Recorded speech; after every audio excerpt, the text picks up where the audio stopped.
If Kakadu seems a little tame for you, don't fret. There's always Koolpin Gorge. You have to apply for a one-off permit to enter this part of the park, and then head to the ranger's office to pick up a key for the locked gate. The reward, though, is some of the roughest tracks in the park, headed out to one of the most remote waterholes with zero company. This is a really different way to experience Kakadu. It's like going back in time to when nobody was up here, when the country was wilder and the tracks weren't all graded. Koolpin is not for the hordes. It really is a place they seem to have saved for the die-hard adventurer who wandered into a national park. There are several proper creek crossings to contend with, although late in the dry, the D-Max didn't really need a snorkel to get through. So Koolpin is a little bit off the map for Kakadu. You've got to get a special permit just to come out here. You've got to get a key for a locked gate. And it's the first time we've actually had any creek crossings of any real consequence. Yeah, this is a little bit more adventurous, that's for sure. I don't know if it's just running on a two-rut dirt lane for the first time in the park, or even that the trees are barely clearing the fenders of the D-Max. But this place feels completely different from the country and the rest of Kakadu. There's a different light here.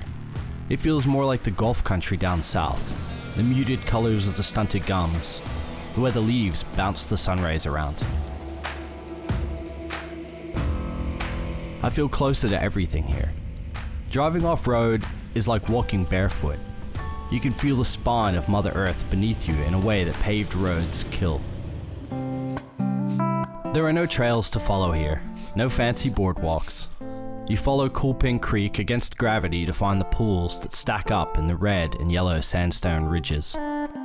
Seems like there's not that many secret spots left in the world anymore, especially not in a place like Kakadu National Park. But this spot here is one of Kakadu's best kept secrets. It's called Koolpin Gorge, and it's down the same track as Gunlund Falls.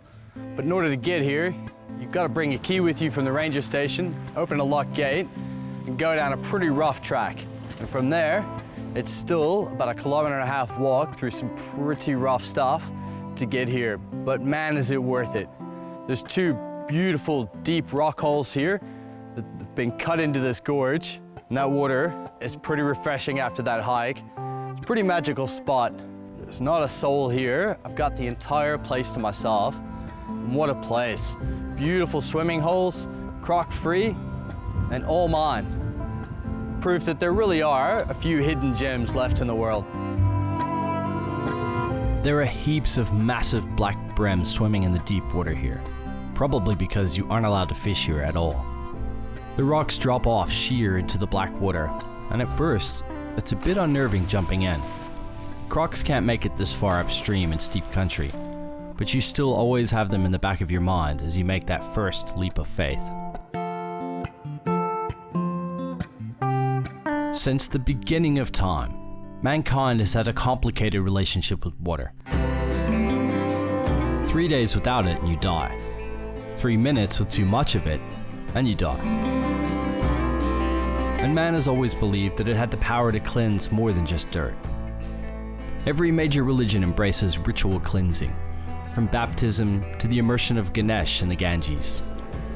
Every single one of these rituals assumes that water can cleanse us metaphysically. Jung said that water was the most common archetype of the unconscious, a symbol our psyches come back to again and again. So just what are we searching for out here? I'm not sure how long mankind has yearned for and searched for the Fountain of Youth.